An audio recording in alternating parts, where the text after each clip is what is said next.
A fast-living playboy with an appetite for supercars and gorgeous women, Matteo Messina Denaro knew how to stand out from the crowd.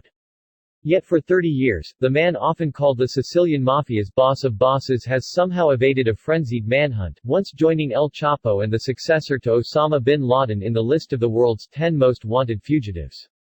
Denaro, who fronted up the notorious Cosa Nostra group, was today seized by cops during a visit to a private medical clinic in Sicily's largest city Palermo, where he was reportedly being treated for cancer. Cops have now released a mugshot of the 60-year-old, also known as Diabolic, or the Skinny One. The crook, said to have been involved with the murder of a child strangled to death and dissolved in acid, has been linked to over 50 murders, and chillingly once boasted, "I've filled a cemetery all by myself."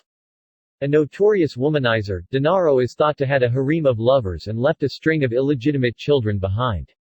So how did he slip through the net for so long, all the while controlling a global criminal syndicate worth £115 billion? Born into the Italian underworld, Denaro built his notorious criminal name through a series of ever more extreme murders and atrocities. The son of the influential mafia capo, Captain, Francesco Messina Denaro, he quickly rose through the ranks of the Sicilian mafia, also known as the Cosa Nostra, learning to use a gun at 14 and committing his first murder at 18. The Armani-flaunting womanizer's love life proved as deadly as his day job. One of his earliest victims was not a gangster, but a hotel boss who objected to his affair with a receptionist. His hits for the mob were even darker. In 1993, after reportedly executing rival boss Vincenzo Milazzo, he turned his attention to Milazzo's pregnant girlfriend and strangled her to death. He is also believed to be involved in the abduction and murder of 12-year-old Giuseppe Di Matteo. The mafia abducted him and held him captive for 2 years in a bid to stop his father testifying. The helpless child was eventually choked to death and disposed of in an acid bath. When a bitter war erupted between the Cosa Nostra and state over stricter prison rules for convicted gangsters, Denaro emerged as one of its deadliest frontline soldiers. First, he is said to have kept tabs on Giovanni Falcone, a passionately anti-mafia judge whose car was bombed in 1992.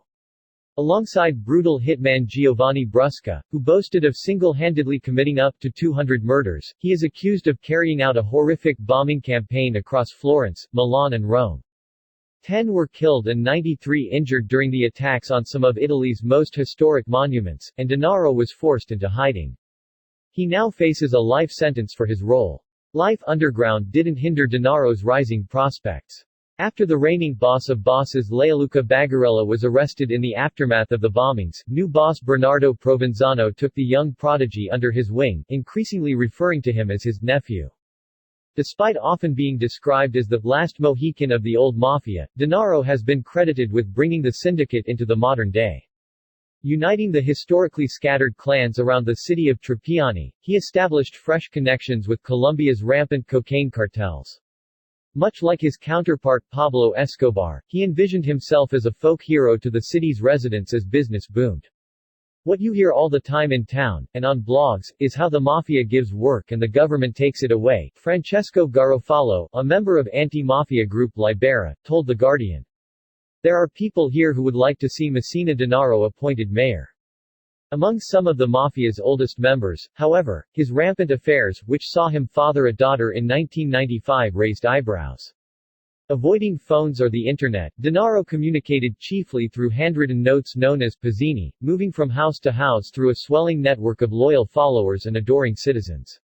When Provenzano's 43 years on the run came to an end with his arrest in 2006, Denaro was widely tipped as his successor.